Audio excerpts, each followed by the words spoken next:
I need you to understand something about luck. Real luck isn't winning the lottery or finding $20 in an old coat pocket. Real luck is knowing exactly who you are when someone tries to convince you you're nothing. But I'm getting ahead of myself.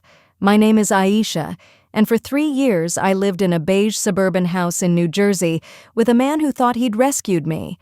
That's what Derek told his friends at dinner parties, though he never said it quite that directly. It was always in the subtext. The way he'd casually mention that I didn't come from much, or how he'd paid for our entire wedding because my family couldn't really contribute. He'd smile when he said these things, squeezing my shoulder like it was affection and not a collar. I met Derek when I was 26, working as a data analyst at a mid-sized tech company in Manhattan. I was good at my job. Excellent, actually. I could see patterns in numbers that other people missed, could predict market trends 3 quarters out with unsettling accuracy. But Derek didn't like talking about that. When people asked what I did, he'd jump in before I could answer. Aisha works with computers, he'd say, in the same tone you might say someone works at a sandwich shop. The morning it all changed started like any other Thursday. I woke at 5:30 a.m. to the sound of Derek's alarm, waited for him to finish in the bathroom, then made his coffee exactly how he liked it. 2 sugars, splash of oat milk, heated to 170 degrees. I'd learned early that precision mattered to Derek, not in the way it mattered to me, where precision was about excellence. For him, it was about control. "You're wearing that?" he said when I came downstairs in black slacks and a silk blouse I'd bought with my own money. I looked down at my outfit. Yes. Why? Seems a little much. For someone who works with computers. He said it lightly, already scrolling through his phone, dismissing me before the conversation could even become one. I changed into something simpler. Gray instead of black. Cotton instead of silk. This was how we lived. Small erasures daily, like he was slowly rubbing me out with an eraser, leaving smudges where a person used to be. Derek worked in finance, investment banking, the kind that required 80-hour weeks and generated bonuses that could buy German sedans. His money was his identity, his worth, his weapon. My salary was decent, around $85,000 a year, but it disappeared into our joint account like water into sand. I paid for groceries, utilities, the house cleaner he insisted we needed. His money was for investments and building our future, as if I had any say in what it looked like. That evening, I came home to find Derek already there, unusual for a Thursday. He sat at our kitchen island with his laptop closed, a glass of bourbon in his hand. The air felt different, charged, like before a thunderstorm. "We need to talk about your spending," he said without preamble. I set down my bag carefully. "My spending? You charged $400 at Nordstrom last week.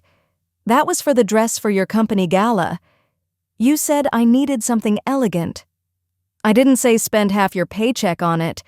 He took a long sip of his bourbon, watching me over the rim of the glass. "You know, Aisha, sometimes I think you forget how good you have it. This house, this life. Most women would be grateful." Something inside me went very still. "Grateful," I repeated, the word tasting strange in my mouth. "Yeah, grateful." He leaned back, loosening his tie with one hand. "You're lucky I even married you. You know that, right?" The words hung in the air between us like smoke. "You're lucky I even married you." I'd heard variations of this before, little comments, tiny cuts, but never this direct, never this naked in its cruelty. And here's what I learned in that moment. There's a precise point where hurt crystallizes into something else entirely, something clear and sharp and useful. "Lucky," I said quietly, testing the weight of the word. Derek didn't notice the shift in my tone. He never did. That was his fundamental miscalculation. He thought my quietness was submission, my calmness was compliance. I mean, look around, Aisha. He gestured at our open-concept kitchen with its marble countertops and stainless steel appliances. Your family lives in a 2-bedroom apartment in Queens. Your dad drives for Uber. And here you are, in a $500,000 house in Montclair. So, yeah, lucky. My father drove for Uber after retiring from 30 years as an electrical engineer. He drove because he loved talking to people, loved staying busy, loved the independence. But Derek had never asked about that. He'd seen brown skin and a Honda Civic and made his assumptions. "I see," I said. "Do you?" Derek stood up, freshening his bourbon. "Because sometimes I wonder if you appreciate the life I've given you." The opportunities. My mother said I should have married someone from a better background, but I saw something in you. Potential. Potential. As if I were a stock he'd invested in, waiting for returns. "Your mother said that?" I asked, though I wasn't surprised. Eleanor had made her feelings clear at our rehearsal dinner when she'd patted my hand and said, "Well, Derek always did have a soft spot for charity cases. She's just protective. She wants the best for me." He turned back to face me, and something in his expression made my stomach tighten. There was more coming. "Speaking of which, we need to talk about your job." "My job? I think you should quit." The room tilted slightly. "Excuse me?" "Listen, I got my bonus last month, $240,000. We don't need your salary. And honestly, it would be better if you focused on the house, on supporting my career, maybe start thinking about kids." He said it casually, like he was suggesting a new restaurant for dinner. I gripped the edge of the counter. "We've never discussed this." "I'm discussing it now. I've actually already mentioned to a few people at the firm that my wife is transitioning to homemaking. It looks good. Successful enough to have a stay-at-home wife. Traditional, the partners like that. You told people I was quitting before talking to me?" "Don't be dramatic. It's a conversation we're having now." He checked his watch. A Rolex, naturally. "Look, I have a call with Hong Kong in 20 minutes. Think about it. Really think about what you'd be giving up if you fight me on this." He walked past me toward his home office, pausing to kiss the top of my head like I was a child being dismissed. I stood in that expensive kitchen, in that $500,000 house, and I thought about luck. I thought about how I'd graduated summa cum laude from Rutgers with a degree in computer science and mathematics, how I'd taught myself Python and R and SQL while working full-time to pay for school, how I'd turned down 2 higher-paying job offers because Derek had insisted his commute was more important than mine. I thought about the spreadsheet I kept on my personal laptop, the one I'd been maintaining for 2 years. Every grocery bill, every utility payment, every small expense that I covered, every contribution to this household that Derek had rendered invisible. The total was $53,412.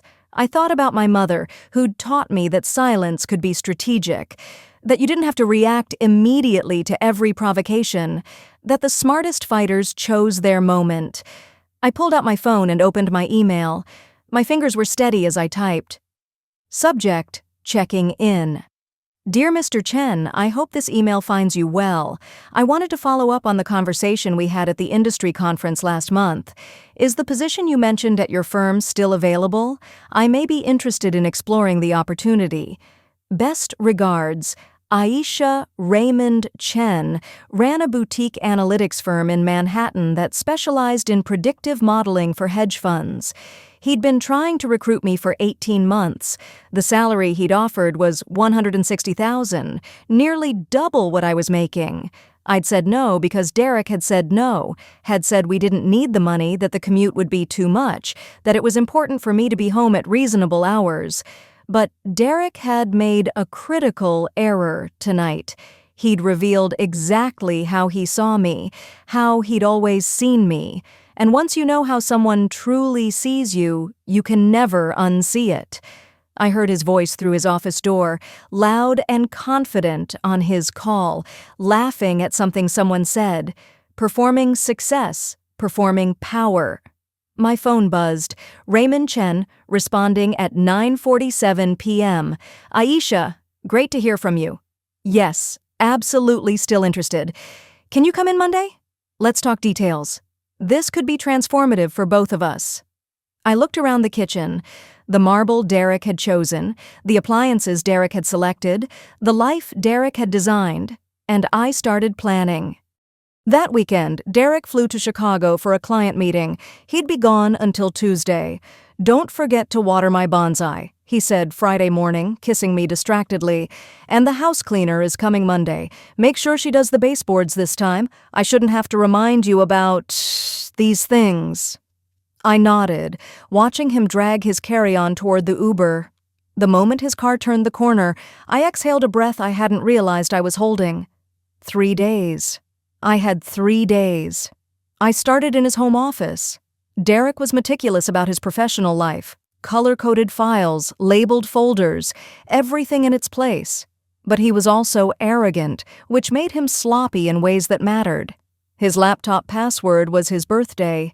His filing cabinet key was in his desk drawer under a stack of business cards. I wasn't looking for anything specific. I was looking for patterns, for the shape of things hidden in plain sight. What I found was a folder labeled Household Finances. Inside were spreadsheets, Derek's spreadsheets, the ones he'd never shown me despite us having a joint financial life. I opened the first one, dated from 6 months before our wedding. Derek's contribution, $4,200. Mortgage, car payments, insurance. Aisha's contribution, $4,800. Groceries, utilities, cleaning, maintenance, miscellaneous. I stared at the numbers. I was contributing more than him monthly, despite earning less than half his salary. But that wasn't the devastating part. The devastating part was the note at the bottom. Maintain 60-40 perception for household conversations. Emphasize my financial leadership. Perception. He'd engineered my financial reality and then convinced me, and everyone else, that he was supporting me. I opened another file. This one was titled Asset Protection Strategy. It was a consultation document from a lawyer dated 2 months after our wedding. The subject line made my blood run cold. Protecting premarital assets in event of dissolution. Derek had been planning for our divorce before we'd even finished thank you cards.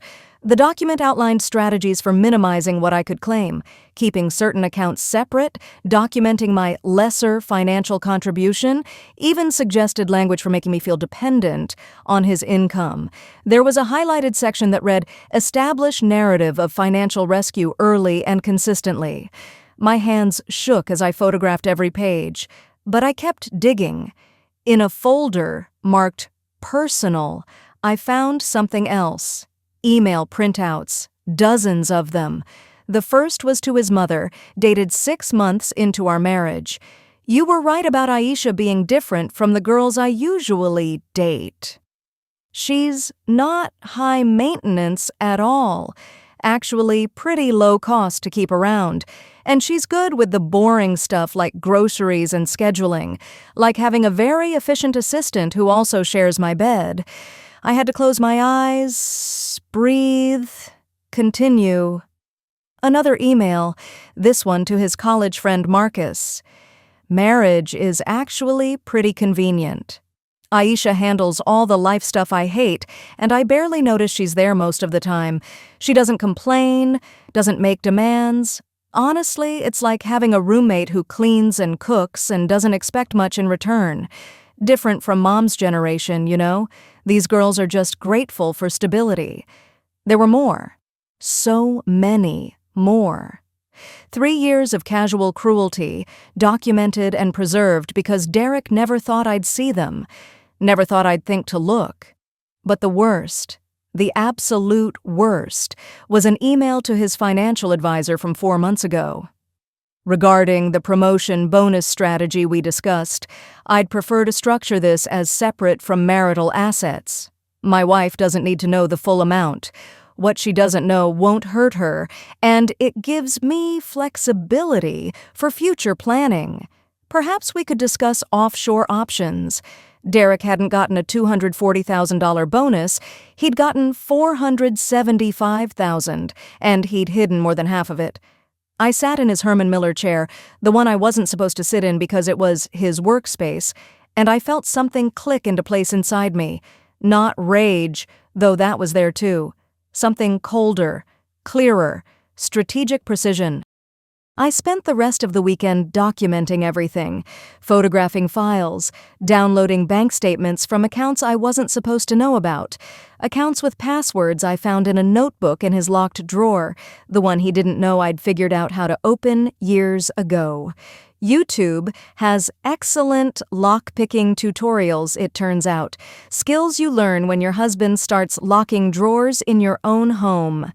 I found retirement accounts in only his name, funded partially with what should have been joint money. Investment portfolios I'd never heard of. A consultation with a real estate agent about investment properties that might be good for personal wealth building separate from household assets. Derek had been systematically hiding money and building an exit strategy while making me feel like I should be grateful for his scraps. But here's what Derek didn't know about me, what he'd never bothered to learn. I'm very, very good with numbers, with patterns, with seeing the shape of things, and I'm even better at strategic planning. Sunday evening, I called my sister Yasmin. She was a family law attorney in Boston, sharp as a blade and twice as cutting when she needed to be. "Yaz," I said, when she answered, "I need a lawyer." "Not you. You're too close. But someone like you. Someone who destroys people like Derek for breakfast." There was a pause. Then, what did he do? I told her everything. The emails, the hidden money, the documented strategy to make me feel worthless while systematically stealing from me. "Jesus, Aisha." Her voice was tight. "How long have you known?" About the specific details? 48 hours. About who he really was? I think I've always known. I just needed proof. I know someone, Laura Mendez, Manhattan. She's expensive, but from what you're telling me, Derek can afford her. I could hear the sharp smile in her voice. "Can you come to Manhattan tomorrow?" "I have a job interview at 10 a.m.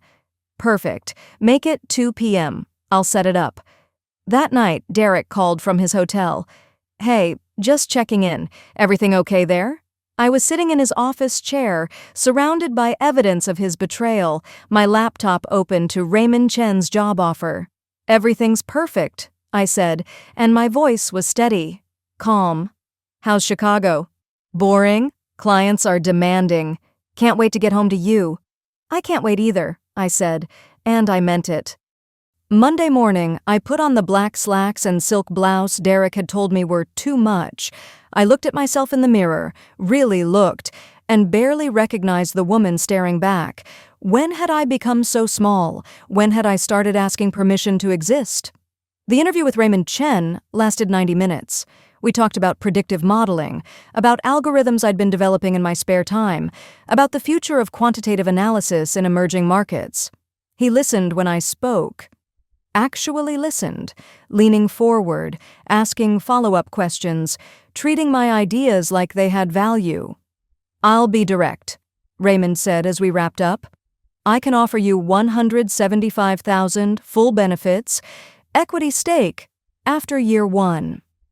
But more than that, Aisha, I can offer you what you actually deserve, to be seen for what you are."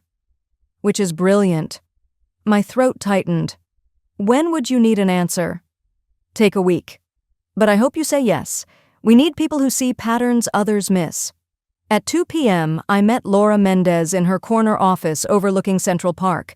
She was 50-something, with steel gray hair and eyes that could dissect a lie at 20 paces. I laid out everything. The spreadsheets, the emails, the hidden accounts, the systematic financial abuse disguised as marriage. Laura listened without interrupting, her expression growing sharper with each revelation.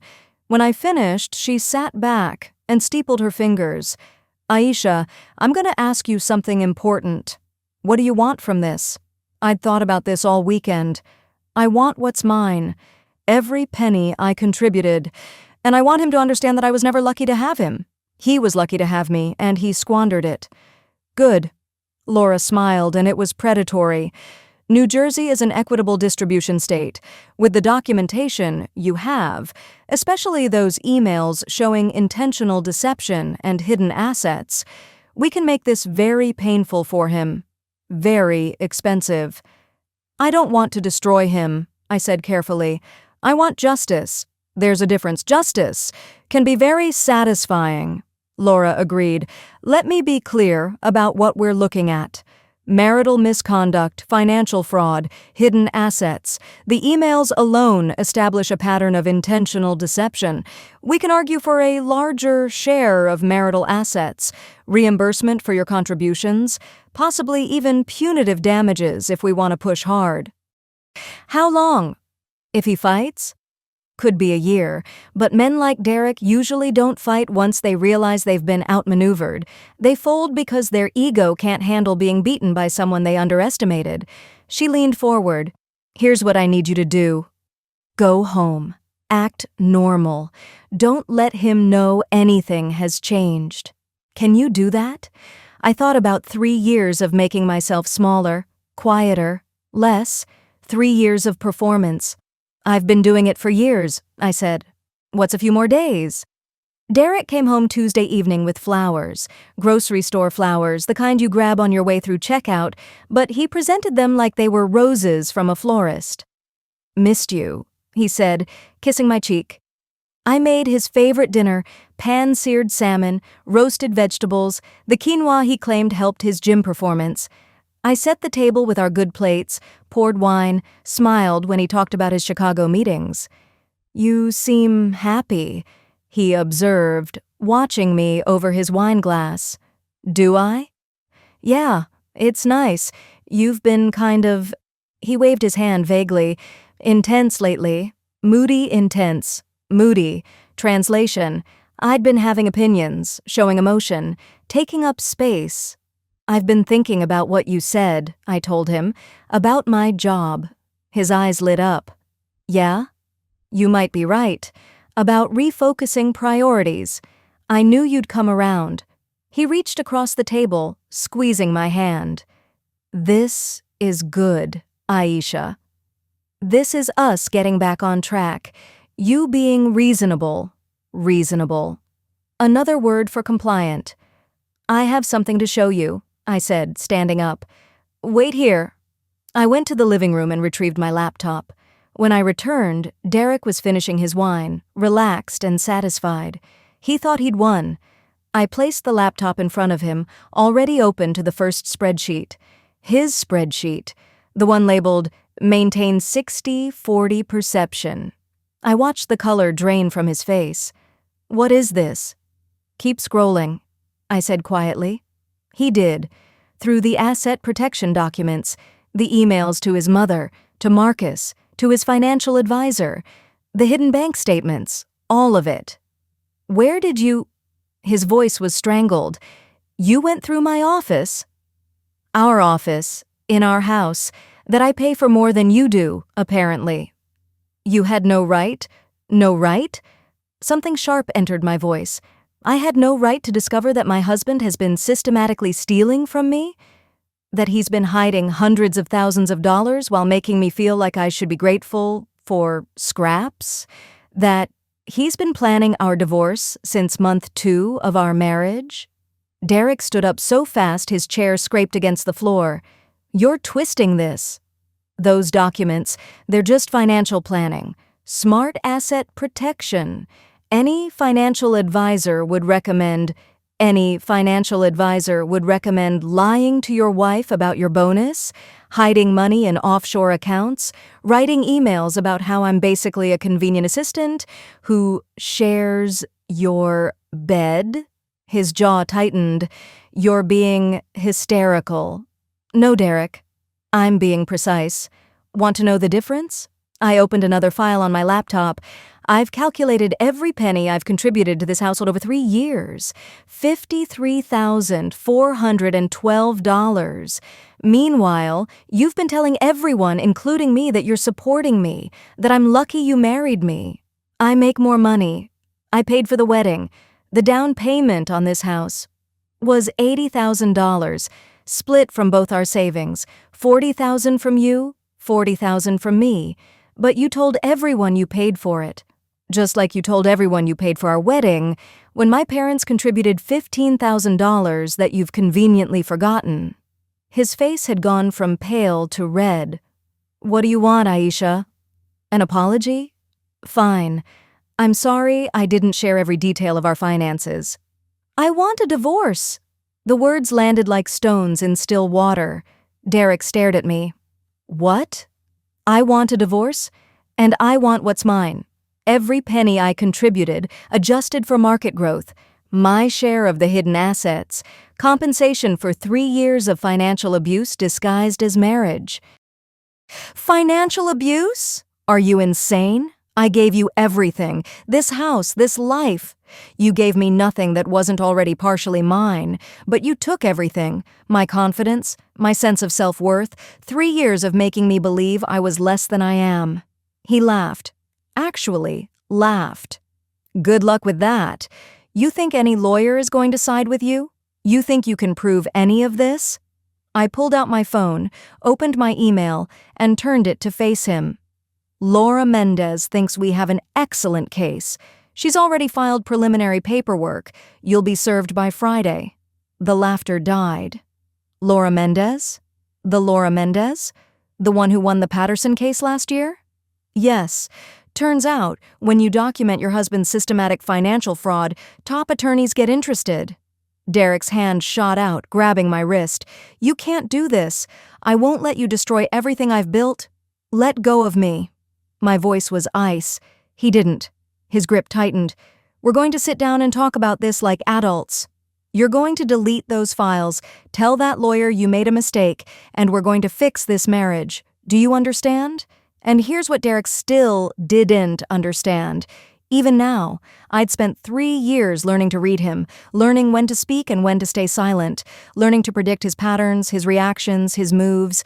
I'd known he'd grab me. Had counted on it, actually.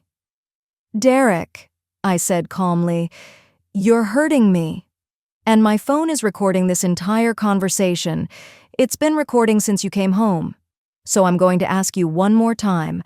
Let go of my wrist. He dropped my hand like it burned him. You recorded me? In my own house? Our house. And yes, New Jersey is a one-party consent state. I only need my own permission. I picked up my laptop, tucking it under my arm. I'll be staying at my sister's until the divorce is finalized. My attorney will be in touch about asset division. Don't contact me directly. All communication goes through Laura. Aisha, wait. His voice cracked. We can fix this. We can go to counseling, work it out, I love you. I paused at the kitchen doorway and looked back at him, really looked at him. This man who'd spent 3 years trying to convince me I was small, worthless, lucky to be chosen. No, Derek. You loved the idea of me, the silent, grateful wife who made you look good and cost you nothing, but you never loved me. You never even saw me. That's not true. You told me I was lucky you married me. Do you remember that? Thursday night, right here in this kitchen. He opened his mouth, closed it. No denial, just the slow realization spreading across his face that his words had consequences. Here's the thing about luck, I said softly. Real luck is knowing your worth even when someone spends years trying to convince you you're worthless. Real luck is having the skills to document everything, the intelligence to plan strategically, and the strength to walk away. I moved toward the door, my overnight bag already packed in my car. You were never lucky to marry me, Derek. I was unlucky to marry you, but that luck just changed. 6 months later, I sat in my new apartment in Brooklyn, a light-filled corner unit I'd chosen myself, paid for with my own money, and opened an email from Laura. Settlement finalized, check being processed. He didn't contest the final terms. Congratulations, Aisha. The divorce had taken 4 months. Derek had fought initially, hired an expensive attorney, made threats. But Laura had been right. Men like Derek fold when they realize they've been outmaneuvered. When his lawyer saw our documentation, saw the hidden accounts, saw the emails detailing his intentional deception, the advice had been clear: settle quickly before this goes to court and becomes public record. The final settlement gave me $127,000. My full contributions with calculated interest, half of the hidden bonus, and a portion of the assets he'd tried to shelter. It wasn't everything I could have fought for, but it was justice. More importantly, it was closure. But the money was never really the point. The point was the morning I walked into Raymond Chen's office for my first day, carrying coffee I'd bought with my own money, wearing clothes I'd chosen for myself, taking up space, without apology. The point was calling my father and hearing the pride in his voice when I told him about my new position, my new salary, my new life. "I always knew you were strong, Betty," he'd said. "I just waited for you to remember." The point was my mother's quiet observation when I visited for dinner. "You look taller." Not literally, of course, but she was right. I'd been carrying myself differently, shoulders back, chin up, taking up the space I deserved. The point was learning that leaving wasn't the hard part. The hard part had been staying, had been making myself smaller every single day, believing I was lucky to be chosen, forgetting that I was the prize. 3 weeks ago, I ran into Derek at a coffee shop in Manhattan. Pure coincidence, wrong place, wrong time, or maybe exactly the right time. He looked older, thinner. His expensive suit couldn't hide the tension in his shoulders, the tightness around his eyes. "Aisha." He said my name like a question. "Derek." An awkward pause. Then, "You look good. Really good." I was wearing a red dress, bold lipstick, the kind of clothes I'd always loved but had stopped wearing because they were too much. "Thank you. I heard you're doing well." At Chen Analytics. He couldn't quite hide the bitterness. "Big promotion already, from what I hear." "Senior Director of Predictive Modeling," I confirmed. "It's challenging work, fulfilling." Another pause. He shifted his weight, and I recognized the tell. He wanted something.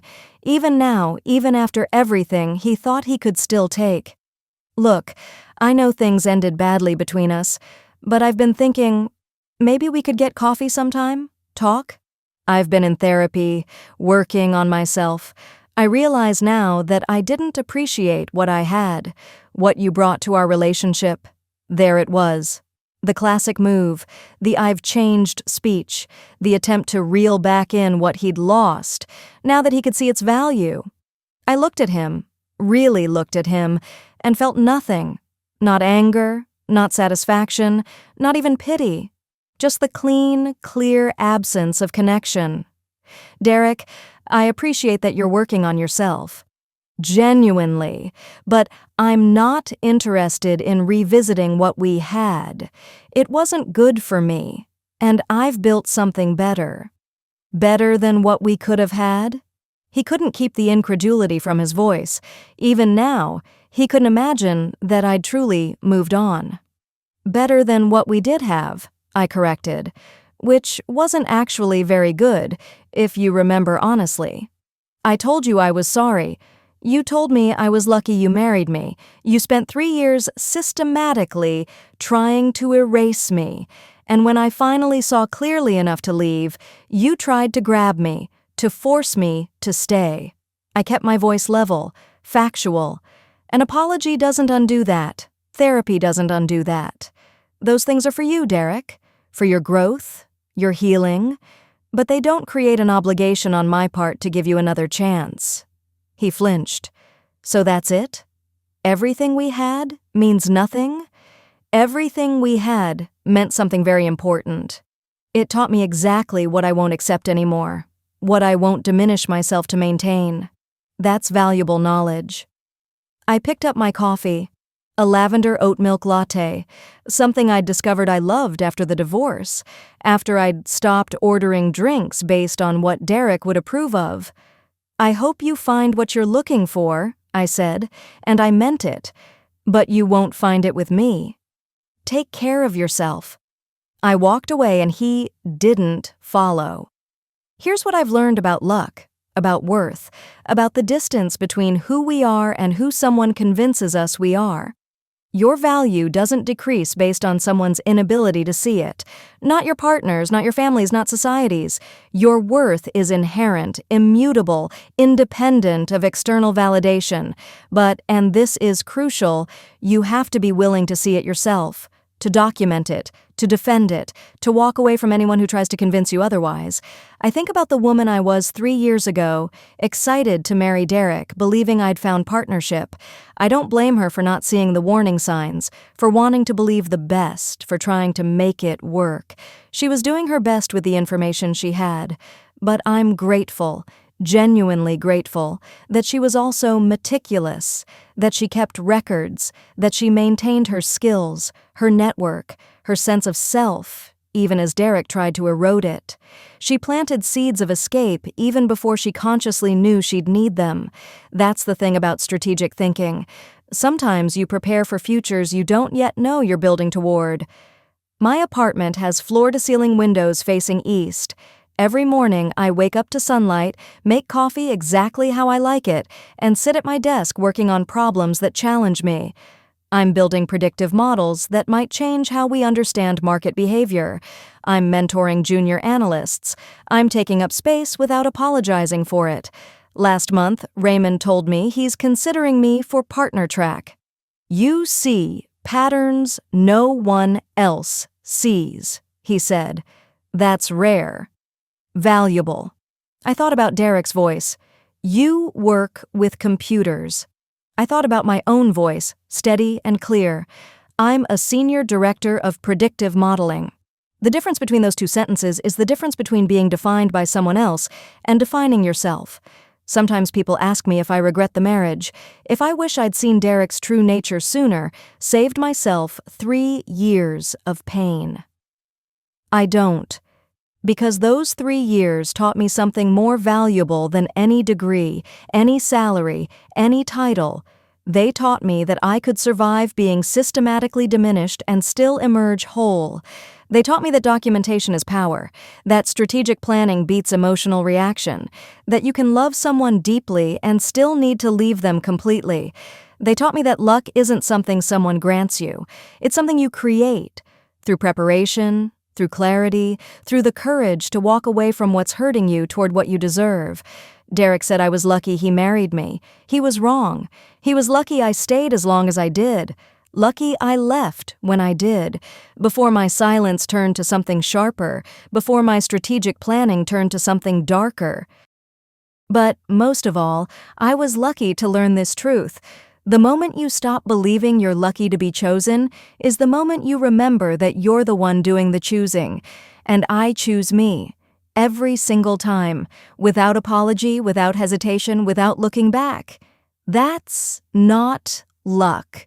That's freedom. Thank you for watching my story.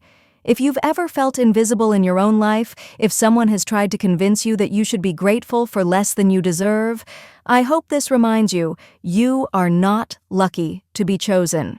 You are the prize, and anyone who can't see that doesn't deserve access to you. Have you ever had to reclaim your worth from someone who tried to diminish it? Share your story in the comments below. Your experience might be exactly what someone else needs to hear today. And if this story resonated with you, please like, subscribe, and share it with someone who needs to remember their value. Sometimes we all need reminding that walking away isn't giving up. It's waking up. Until next time, remember, you are not what someone else says you are. You are what you know yourself to be. And that knowledge, that's the most powerful thing you'll ever own.